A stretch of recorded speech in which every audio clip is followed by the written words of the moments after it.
मित्रों नमस्कार। आप हैं बसंत गुरु जी के साथ। आदमी बदलता कैसे है? क्या वातावरण के दबाव से बदलता है कि दुख और सुख के हिसाब से बदलता है कि फेलियर और सक्सेस के हिसाब से बदलता है? आखिर बदलने का कोई एकाक पैमाना तो नहीं चाहिए। क्या चीज़ है जो इसको प्रभावित करता है? मान लीजिए आप किसी काम को हाथ में लिए और फेल हो गए, तो आपका क्या प्रभावित हुआ? आप कहेंगे मान सम्मान गिरा। हो सकता है कि मान सम्मान उतना प्रभावित ना हो। आर्थिक स्थिति में आपका फेलियर हो जाओगे तो हानि होगा, हानि होगा तो कष्ट होगा, पीड़ा होगी। तो आखिर काम कौन सा करता है मित्र?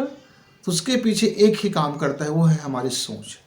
तो जब किसी चीज़ में पास होते हैं, सक्सेस होते हैं, लाभ मिलता है, तो क्या उसमें हमारा बदलता है? तो हमारी सोच बदलती है। क्यों? हम ऐसा जब सोचते हैं कि हमें लाभ हुआ, तो अंदर में एक गदगद खुशी आती है, अंदर में एक प्रफुल्लता आती है, अंदर में एक भाव उत्पन्न होता है। यानी वो भाव है क्या? वो भाव हमारा विचारों का ही तरंग है, जो अनुभूति कराती है और अभिव्यक्ति तक ले जाती है। जो भीतर में कंपन होता है, वे हमारे विचार को प्रभावित करने के कारण वो खुशियाँ हमें कंपित करती है। हम कई बार जब हमें अचानक कोई सफलता मिल जाता है तो हमारे दिल की धड़कनें बढ़ जाती हैं, हम बड़े बेचैन हो जाते हैं, न जाने क्या से क्या होने लगता है। इसीलिए बड़ी खुशी को भी आदमी को अचानक नहीं दी जाती है। सडनली यदि बड़ी खुशी मिल जाए तो हार्ट अटैक की भी संभावना होती है। जिस तरह से बड़ी दुख मिल जाए, बड़ी घाटा हो जाए, तो अचानक इस खबर सुनने से हमारा हार्ट अटैक हो जाता है। देखिए, हार्ट का ब्लड का रिलेशन कुछ भी नहीं है। हमारी ना खुशी से है, ना हमारे दुख से है, ना हमारी सफलता से है, ना हमारे लूजर होने से है। उसका तो काम है कि अपना पंपिंग करना। लेकिन नहीं मित्र, हमारी सोच की तरंगे हमारे अंदर के सिस्टम को पूरी तरह से प्रभावित करती है। यदि मेरे अंदर में कोई नफरत आएगा, नफरत के विचार आएगा, तो मेरे एनर्जी का बहुत लॉस होगा। मेरा एनर्जी जलेगा, मेरे एनर्जी नुकसान में होगा, मेरे शरीर में बुखार आएंगे, तपेंगे, फीवर होगा, कोशिकाओं में हलचल होगा, ज़्यादा से ज़्यादा कार्बन इकट्ठा होंगे, तरह तरह की चीज़ें उत्पन्न होंगे। और मेरे भीतर में यदि कोई सकारात्मक गुण आ गया, खुशी आ गया, किसी को देखते ही मेरे अंदर में उल्लास आने लगा, तो मेरी एक एक कोशिकाएँ उल्लासित हो जाएंगे। मैं जब मान लीजिए मैं बुखार से तप रहा हूँ, बहुत तप रहा हूँ और मेरे अंदर में बड़ी बेचैनी है, लेकिन यदि मेरा कोई परम मित्र आ गया, मेरा कोई बचपना का कोई लंगोटिया आ गया, मेरा कोई बचपना का यार आ गया, मेरा बचपना का वो हम जो एक साथ मिल कर के घूमते फिरते नए नए क्या क्या करते थे, वो आ गया, तो मेरी बचपना लौट आएगा और मेरा बुखार का ताप कम हो जाएगा। यद्यपि शरीर में बुखार बना रहेगा, लेकिन उसका प्रभाव कम हो जाएगा। क्यों प्रभाव कम हो रहा है? क्योंकि मेरी सोच के कारण, सोच के कारण। तो मित्रों, एक बात आप फाइनली नोट करके रखें कि इंसान को उसकी सोच ही उसे बनाता है, बिगाड़ता है, दुख सहने के स्वभाव में शामिल होता है, व्यग्र होता है, उतावलापन आता है, वो दुख नहीं सह सकते, झूठ बोलता है, सच बोलता है, या जो भी वो हरकत करते हैं, जो भी कामना करते हैं, जो भी इच्छा रखते हैं, जो भी महत्वाकांक्षा करते हैं, जो भी मेहनत करते हैं, जो भी श्रम लगाते हैं, जो भी पढ़ाई करते हैं, पढ़ाई नहीं करते हैं, बेहतर बनते हैं, लफंटूस बनते हैं, अनुशासित रहते हैं या आवारगी करते हैं, इस जितनी भी हमारे गुण धर्म हैं, इसके पीछे सिर्फ हमारा सोच कार्य करता है। जब सोच कार्य करता है तो उस सोच को यदि हम जो बनना चाहते हैं, हम उसी डायरेक्शन में अपनी सोच को रखें, तो धीरे धीरे आप देखेंगे कि आप वही बनते हुए चले जाएंगे। एक बहुत छोटी सी लघु कथा है, मैं आपको शेयर करता हूँ। एक नौजवान था, उसके पास पढ़ाई करने के लिए उतनी रकम नहीं होती थी जितनी में वह एक प्राइवेट स्कूल में पढ़ाई कर सके, वो ट्यूशन कर सके, या अच्छे अच्छे पुस्तकें या अच्छे अच्छे अपने कपड़े वो ले सके। क्योंकि आज से 50 साल पहले की परिस्थितियाँ हमारे देश में गरीबी ज़्यादा था। इसके पीछे सोच नहीं था कि हम अपने बच्चों को पढ़ाने लिखाने के लिए अपना धन खर्च करें। यद्यपि धन था, पर विचार से गरीब थे, हम सोच से गरीब थे। हमारे सामने एजुकेशन को लेकर के कोई फ्यूचर प्लान नहीं होते थे, भविष्य को लेकर के कोई प्लान नहीं बनते थे। इसलिए बच्चों की एजुकेशन पर उस समय के माँ बाप का ज़्यादा फोकस नहीं रहता था। उस समय के माँ बाप जरा थोड़ा सा कट्टर धार्मिक ख्याल के होते थे। कट्टर सांप्रदायिक होते थे। यानी उनको एक बात बोल देगी कि आपको किसानी करना है और कोई ज़्यादा मतलब नहीं है, खाने के लिए हो गया, पूजा पाठ कीजिए, ये कीजिए, आप अपने संप्रदाय में रहिए, आपने उसको मानते रहिए, ऐसा करते रहिए, रीति रिवाज परंपरा और इन तमाम चीज़ों पर वो मशगूल रहा करते थे, क्योंकि उनका विचार उन्हीं से उपजा हुआ था।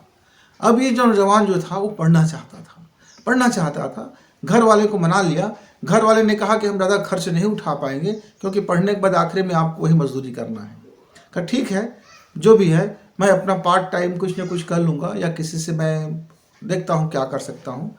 वह बच्चा मिडिल स्कूल में पहुँचते ही, 6वीं क्लास में पहुँचते ही वह छोटे छोटे काम करने लगे। 1 घंटा, 2 घंटा, 3 घंटा का वो छोटा छोटा काम करने लगे, और अपनी पढ़ाई के लिए उस समय उतनी ज़्यादा महंगा नहीं था, उस अपनी पढ़ाई के लिए वो छोटी प्राइवेट स्कूल में पढ़ना शुरू किया, और उनको वहाँ फिर स्कॉलरशिप भी मिलने लगे। वहाँ उनके कुछ दोस्तों ने मदद करना शुरू कर दिया, कुछ टीचर्स थे, कुछ शिक्षक थे, वो उसने भी मदद करना शुरू कर दिया, क्योंकि लड़का मेहनत से पढ़ाई करता था। उसके दिलो दिमाग में एक चीज़ हावी रहता था कि यह पढ़ाई मेरे लिए कितना अनिवार्य है, क्योंकि मैं अपने रोजी रोजगार छोड़ करके घर में मैं हाथ बटाता, खेती में मैं हाथ बटाता, मजदूरी करता, 2 वक्त तक का पैसा आता, मैं वो उसको बंद करके मैं इस काम को कर रहा हूँ, तो मेरा यह समय नुकसान मत हो, मेरा यह एजुकेशन नुकसान मत हो। और वो लगातार इस सोच में रहते थे, और उस सोच के कारण से उसकी पढ़ाई, उसकी IQ लेवल और उसकी संवेदना की लेवल, उसकी प्रेम का लेवल, उसकी सोचने का तरीका, वो सब चेंज होता चला गया, एक व्यापक फलक में आता गया। और धीरे धीरे वह बच्चा हायर सेकेंडरी तक पढ़ाई किया, फिर आगे के लिए उसको स्कॉलरशिप अप्लाई किया, पढ़ाई करते गए और अपना एक अच्छा मुकाम हासिल कर लिया। जब वह PSC की एग्ज़ाम फाइट कर रहा था, तब उसके घर वालों ने कहा कि बेटा तूने बड़ी पढ़ाई कर ली, हम देखते हैं कि अच्छे से अच्छे अमीर घर के बच्चे भी इतना शानदार पढ़ाई नहीं कर पाया, कई अच्छे पूंजीपति वाले भी आपकी जितना पढ़ाई नहीं कर पाया, तो अब आपको जो तैयारी करना है कीजिए, हम पूरी मजदूरी करेंगे और आपकी इसमें अब कमी नहीं होने देंगे।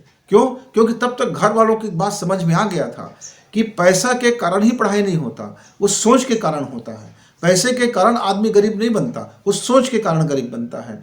पैसे के कारण वह अपने प्रतिभा नहीं निखार पाता, बल्कि उस सोच के कारण अपनी प्रतिभा निकालता है।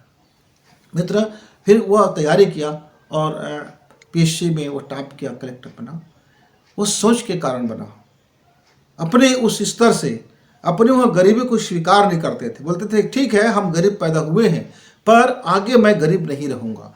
पर इसका मतलब ये भी नहीं है कि मैं कोई चोरी करूँगा, उचक्कई करूँगा, कि बेईमानी करूँगा, कि लंपटाई करूँगा, कि आवारगी करूँगा और कहीं से पैसा इकट्ठा कर लूँगा और अमीर बन जाऊँगा, कि कुछ भी करूँगा लेकिन अमीर बनूँगा, ऐसा नहीं था। रास्ता भी सही चयन था, अनुशासित चयन था, सही मार्ग था और विचार भी सही था। उस सही विचार होने के कारण वह अपने को मील का पत्थर साबित किया, और उसके पीछे चलने वाले फिर हजारों बच्चों ने तैयार हुए और उसको एक प्रेरणा मान करके चल निकला। मित्र, इंसानी सोच इंसान को बदल देता है। यदि आपकी सोच की दिशा जिस दिशा में होगा आप वही बनेंगे। आप यदि कोई बुरा कर्म कर रहे हैं तो बुरा कर्म दोषी नहीं है, यह समाज दोषी नहीं है, यह समाज में होने वाले घटनाक्रम दोषी नहीं है। आपका पूरा का पूरा लॉजिक, आपका जो जिंदगी का सोच है, काम करने का सोच है, देखने का सोच है, जो दृष्टिकोण है, वो आपको उस बुरा कर्म को ले जा रहा है। यदि आप उस सोच को ब्रेक कर दो, सोच की डायरेक्शन बदल दो, सोच की दिशाएं बदल दो, तो फिर आपका भी वहाँ से बहिर्गमन हो जाएगा, आप भी वहाँ से एग्जिट हो जाएंगे और आपका भी एंट्री एक शानदार जगह में हो जाएगा। मित्रों, तो आपको सक्सेस होना है, सफल होना है, तकदीर बदलना है या तकदीर बनाना है, बिगड़े हुए तकदीर बदलना है या नए सिरे से तकदीर बनाना है, तो सिर्फ एक सोच और सोच के पीछे लग जाना, सोच और सोच के पीछे लग जाना पूरे भरोसा के साथ, खुद पर भरोसा करते हुए, अपने कर्म पर भरोसा करते हुए, अपने तकदीर पर भरोसा करते हुए, अपना क्या लिखा है तकदीर में, क्या लिखा है हस्तरेखा में, मत जाइए। आप सोचिए कि ये हस्तरेखा मैं अपने हाथ से बदल दूंगा, ये तकदीर मैं अपने विचार से बदल दूंगा, और ये पोजीशन मैं अपने कर्मों से बदल दूंगा। आपका सोच यदि स्ट्रांग होगा, सही दिशा होगा, मित्र, आप अपने तकदीर अपने सोच से ही बदल सकते हैं। हम फिर मिलेंगे, तब तक नमस्कार।